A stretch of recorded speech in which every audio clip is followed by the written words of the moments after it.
Bali, dito na tayo nagagawa sa labas.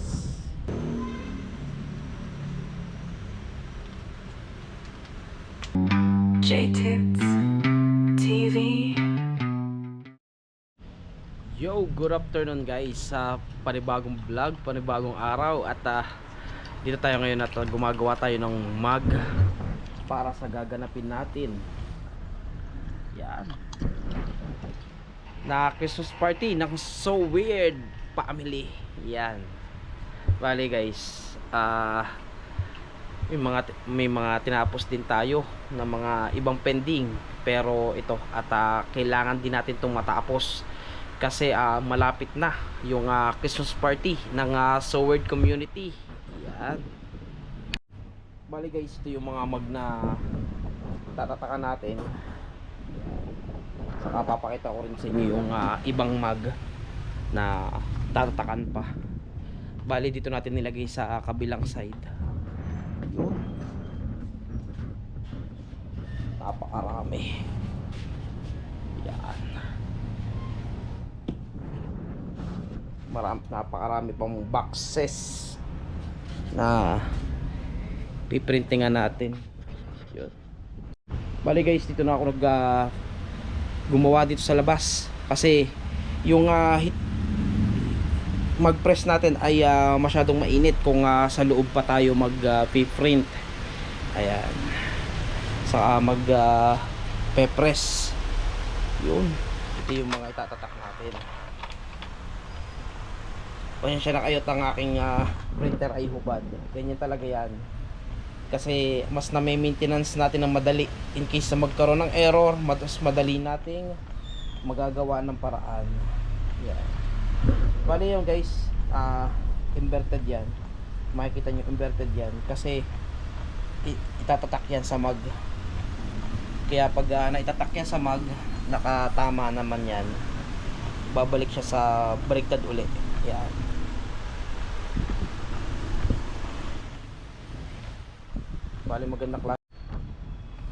Bali magandang klase yung ginagamit natin ditong mug. Magulo pa yung buhok ko. Alright. Okay. Coated mug yung ginagamit natin. Tapos dito natin siya ipe-press mamaya. Bali mayroon pa tayong isa pang mag-press. Dalawa yung gagamitin natin para mas mabilis yung trabaho natin. Yan. Right. Guys. Bali dito na tayo nagagawa sa labas para mas presko. Yan. Tapos dito medyo nagsa-sound trip din tayo para hindi tayo mainip habang nagtatatak tayo ng mug. Yun. Yan, bale shoutout sa iyo Maring May at salamat sa tiwala at saan ka pa rin nagpagawa ng mug na gagamitin sa ating So Weird community Christmas party. Alright. Bale guys, ang naglayoutan nito ay si Maring May na. Yan. Tapos ang ganda nung output.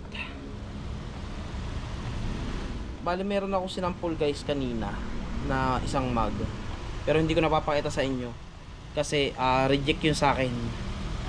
Kasi pag may nakita akong problema ay hindi pwede ang pwede na. Kaya hanggat maaari ay perfect ang ating pagkakagawa o pagkakatatak sa mug para hindi naman nakakahiya. Saka mas maganda ay solid yung kulay. Yun. Yun. Bali yun guys, nakasalang yung mug na tinatatakan natin. Yan yung iba pa natin sasalang. Yun.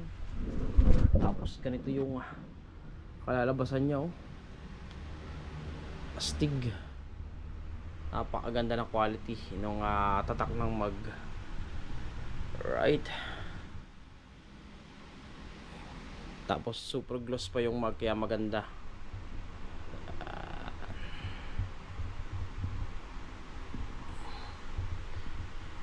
Yun.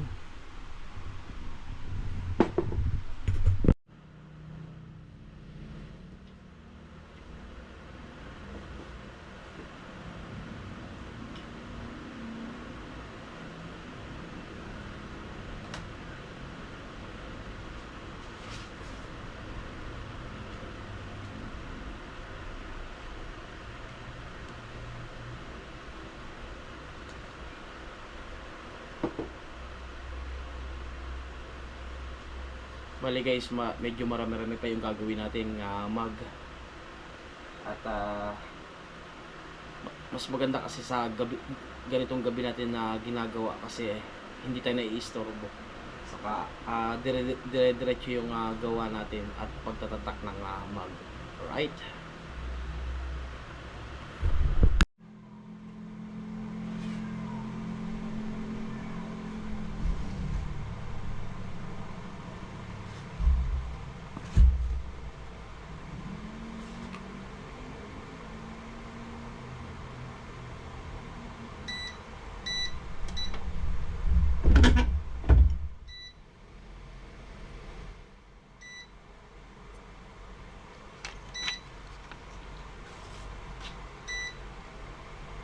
Ganda. Saka yung mag natin ay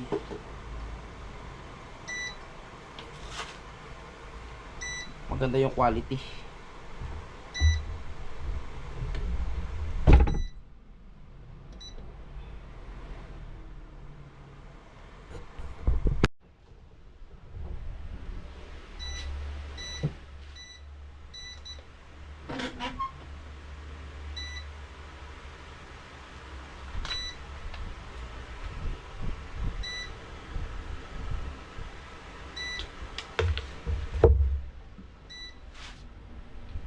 Sunod-sunod na tayo ng salang.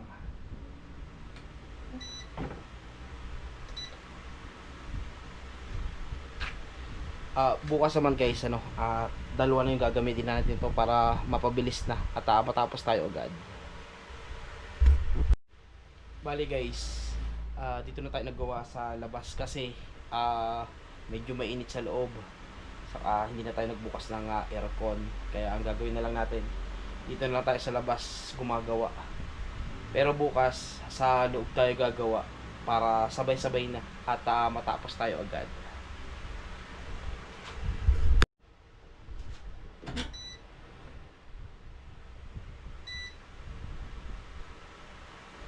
Mainit. Paso yan. Kaya hindi pwede na yung hawakan to. Kasi sobrang init talaga. Yan. Kaya yan talaga hanggat maaari sa handle nyo hawakan. Kasi pag napadikit tayo dito sa sa pinaka-thermal niya, tapos na. Lapnos tayo niya sigurado.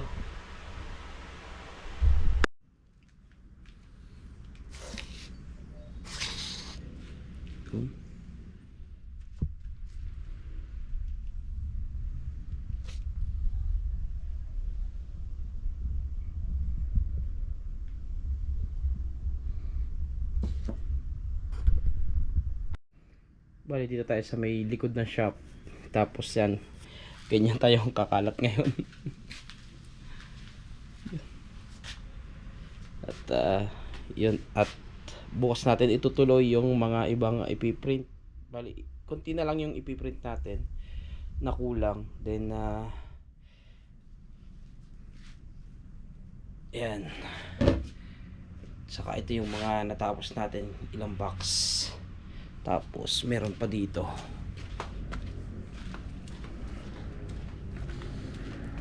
Na 3 box para bukas. Mabawas lang tayo dito. Pero hindi lahat. Pero pwede naman kung papagawa ni Maring May. Bale, ang mag natin ay nasa 1,000 pieces pa yung available natin. Bali guys, dinagdagan na natin ng stock kasi December masyadong magmamahal yung materyales, kaya ang ginawa natin ay nag-stock tayo ng marami. Then yun nga guys, at tutulog muna tayo at anong oras na rin. At bukas na natin itutuloy. Alright.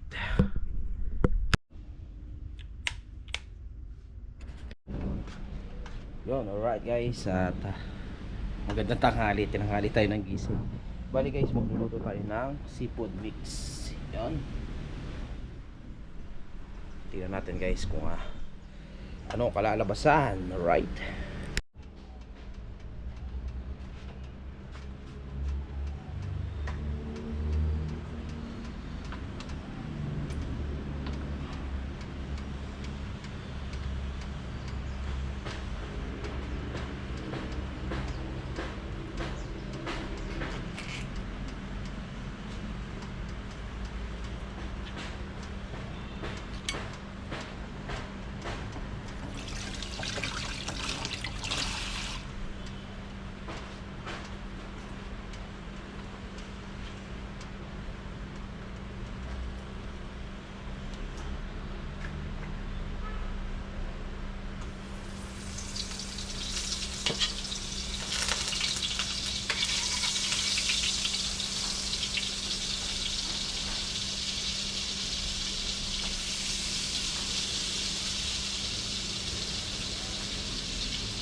Wala na?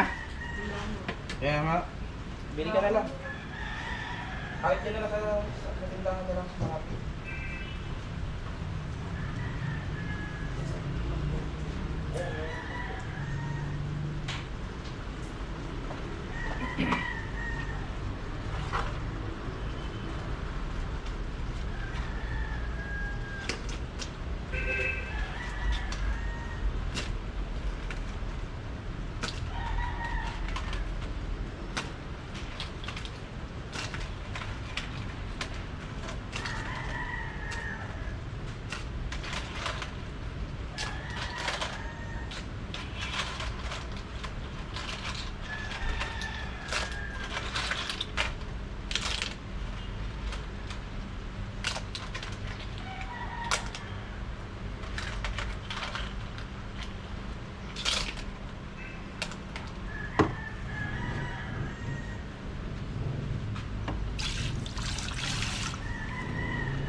kasi ako makapunta palengke.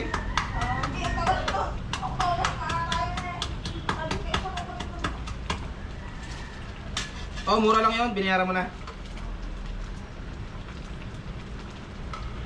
Pamintaang wasak. Yung tatawag dyan ngayon, pamintaang wasak.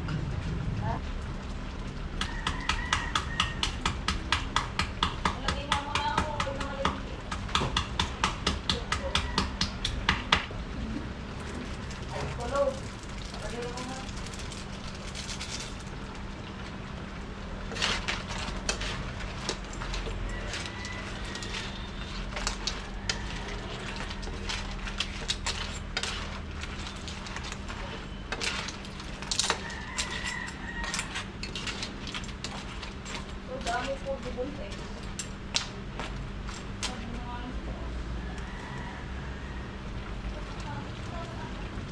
natin na ang tomato paste para masarap.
Diyan kita mo. Diyan.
Tikon mo.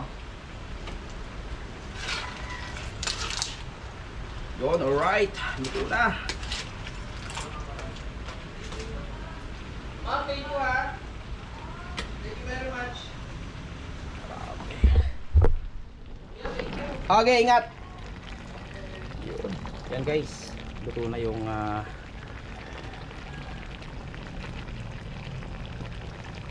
butter chip seafood natin na with tomato paste. Well, alright guys, bale tinatapos na natin yung mag dadalhin natin sa Bukana. Ayan. Right. Ang ganda. Ayan. At medyo marami-rami rin to. At hindi ko na sasabihin kung ilang piraso, pero medyo marami to. Ayan. Bale dalawang machine yung ginagamit natin para mas mabilis siyang matapos, para hindi siya aabutin ng one day.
May ingay na. Yan.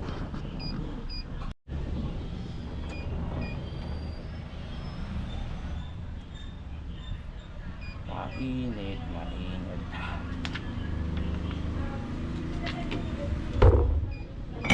Saka lang ulit.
Bali yan guys, yung mga mag na dadalhin natin sa Nasugbu pagpunta natin doon. Ayan. Bali marami-rami din to. Yan o. Oh.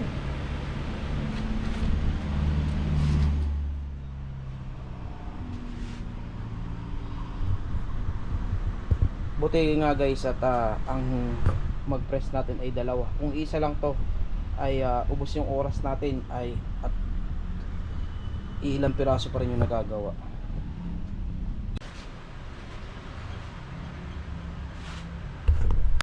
Yo, right guys, time check tayo at 7:22 na ng gabi at yan, gumagawa pa rin tayo ng mga mag na dadalhin natin sa Nasugbu pag pumunta na tayo doon. At ito, at talagang nabisi tayo kaya halos hindi tayo nakakapunta sa Bukana. Kaya yan, soon makakarating tayo at dala na natin yung mga mag na gagamitin natin sa Christmas party. Then salamat sa iyo Maring May at nagtiwala sa atin na gumawa ng mga mag. Yun, medyo marami-rami to. Ayan no. Tingnan nyo guys, ang ganda, diba? Solid na solid talaga. Ayos na ayos to, kaya napakaganda. Alright, J-Tips TV.